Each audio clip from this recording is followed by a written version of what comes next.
benih yang tadi kita ambil, kita langsung taruh di air kunyit tersebut.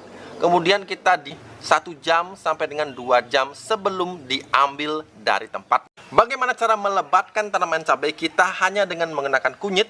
Sejak awal persemaian, sejak awal tebar benih sampai dengan menjelang panen seperti ini. Simak video ini, jangan setengah-setengah, jangan di skip, tonton full agar tidak gagal paham. Yang pertama, Beli akan mulai dari awal terlebih dahulu, yaitu persiapan untuk mengambil benih dari tanaman cabai, atau sahabat juga bisa mengambilnya dari dapur.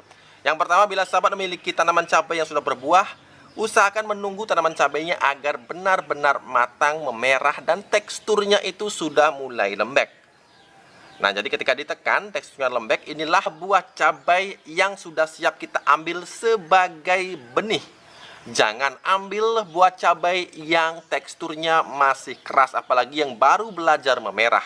Hasilnya pasti tidak akan maksimal. Kemudian ambil bijinya dengan cara merobek kulit luar dari cabai, kemudian ambil bijinya. Bijinya pasti sudah keras, bertekstur, dan kemudian padat.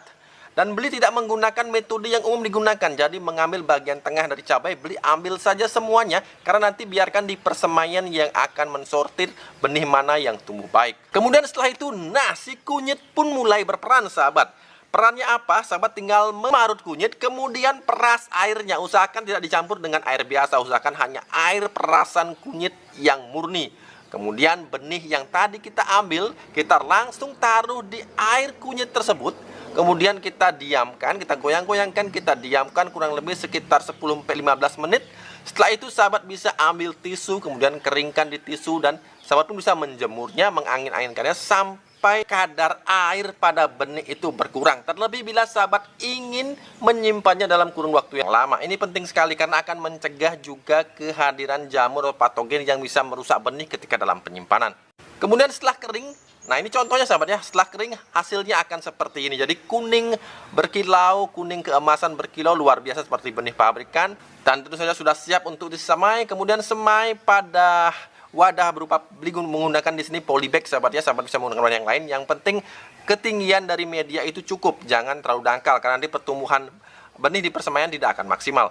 Kemudian sahabat semai, kemudian siram, dan akhirnya setelah tumbuh, sahabat, setelah benih tumbuh dan kemudian siap untuk dipindah tanamkan ke lahan maupun ke polybag yang lebih besar, sahabat tinggal siramkan air kunyit kembali. Paling tidak ini 1-2 jam sebelum kita melakukan pindah tanam. Jadi siramkan ke dalam polybag yang sudah ditumbuhi oleh benih ini, sahabat. Jadi sebelum pindah tanam ke polybag yang lebih besar ataupun ke lahan, silahkan sahabat siramkan air perasan kunyit ini 1 jam sampai dengan 2 jam sebelum diambil dari tempatnya. Ini penting sekali karena terbukti kunyit bisa menekan stres. Jadi bukan hanya manusia yang stres, tanaman juga bisa stres ketika dipindah tanamkan. Terbukti kandungan kurkuminnya bisa menekan stres tanaman pada saat tanaman akan dipindah tanamkan. Dan video ini sudah ada sebelumnya dan sudah terbukti bagaimana pertumbuhannya dari hari ke hari, dari minggu ke minggu. Sahabat tinggal lihat di channel YouTube Beli.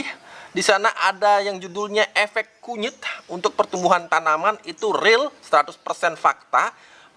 Video-video berikutnya juga Beli update bagaimana perkembangannya, dan silahkan ikutin. Dan luar biasa sekali, tanaman menjadi cepat besar dan kuat dari gempuran hama dan penyakit. Luar biasa, silahkan dibuktikan. Dan kemudian yang terakhir, sahabat bisa mempersiapkan mulai dari sekarang bagaimana cara kita membuat pupuk organik cair yang berbasis kunyit ini, sahabat.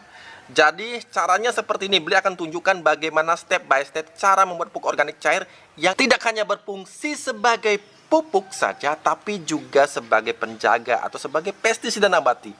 2 action dalam 1 formula. Yang pertama, siapkan air, ini kurang lebih sekitar 10 liter sahabat ya, karena ini ember 20 liter. Nah, jadi sekitar 10 liter. Kemudian sahabat tinggal tambahkan limbah-limbah bekas penggunaan kunyit di dapur, atau kalau ada tukang jamu sahabat bisa minta di tukang jamu. Kemudian juga di dapur ketika istri atau keluarga kita memasak pasti menggunakan kunyit, kemudian kulit-kulitnya itu pasti kemungkinan besar dibuang, sahabat ya. Nah, kemudian kita bisa masukkan ke dalam air ini.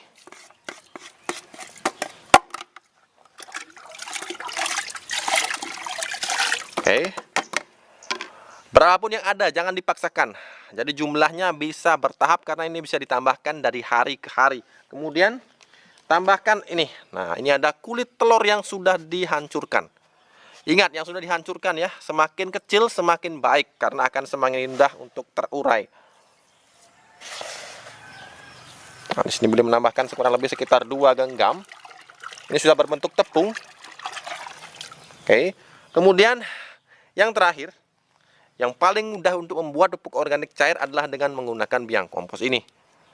Jadi beli akan tambahkan, karena ini 10 liter, maka beli akan tambahkan 1/4 bungkus dari biang kompos. Aduk. Oke, kemudian langkah terakhir sahabat tinggal tutup. Bisa menggunakan plastik, bisa menggunakan karung seperti ini. Nah, tutup, kemudian bisa diisi setiap hari dengan bahan organik berupa kunyit ataupun kulit telur yang sudah dihaluskan. Tidak perlu lagi ditambahkan dengan biang kompos. Cukup 2 bahan tersebut. Apakah bisa menggunakan bahan organik yang lain? Beli untuk lebih fokus kepada hasil di fase generatif, beli sarankan cukup gunakan 2 bahan ini saja. Karena 2 bahan ini sudah terbukti sahabat dapat digunakan tidak hanya sebagai pupuk organik cair tapi juga sebagai pestisida nabati, bahkan penguat daya tahan tanaman dari serangan keriting daun dan serangan-serangan hama lainnya. Taruh di dalam ruangan tidak terkena sinar matahari secara langsung, bisa menambahkan setiap hari atau setiap 2 hari sekali, dan kemudian pada minggu kedua atau 15 hari setelah ini sahabat bisa mulai menggunakannya. Campur dengan air perbandingan 1:5 sampai dengan 1:10, tergantung dari besarnya tanaman yang sahabat pupuk atau usia tanaman cabai yang ingin sahabat pupuk. Sahabat tinggal sesuaikan. Yang pertama, silahkan gunakan dosis yang paling encer, kemudian perhatikan pertumbuhannya, kemudian bisa ditambahkan larutannya bertahap demi tahap. Oke, cukup sampai di sini video beli kali ini. Jangan lupa untuk selalu berusahalah menanamlah hari ini agar kita bisa panen esok hari. Sampai jumpa lagi di video-video beli berikutnya. Ada cerita menarik dari Aglonema liliput mini ini sahabat. Jadi awalnya beli diberi, sebenarnya bukan diberi, tapi beli meminta aglonema yang sudah sakit, yang hanya tersisa 1 lembar daun saja beberapa bulan yang lalu sahabat. Jadi tampilannya tidak seperti ini. Kemudian beli coba-coba untuk meracik media untuk aglonema. Ini bahannya salah satunya adalah pupuk granul. Kemudian juga di sini ada andam, humus bambu. Kemudian juga yang putih-putih ini ada perlite. Kemudian juga ada sekam bakar 100%.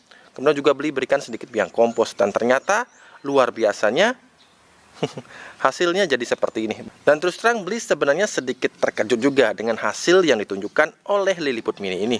Luar biasanya. Dan bila sahabat penasaran seperti apa bentuknya, ini beli sudah bikin kemasan yang 1 kilo. Jadi seperti ini sahabat ya. Di sini ada yang putih-putih, ini adalah perlite, kemudian di sini ada granul, kemudian juga ada humus bambu, kemudian juga ada andam. Nah, jadi ini semua beli cari di hutan terdekat dan hasilnya ternyata luar biasa.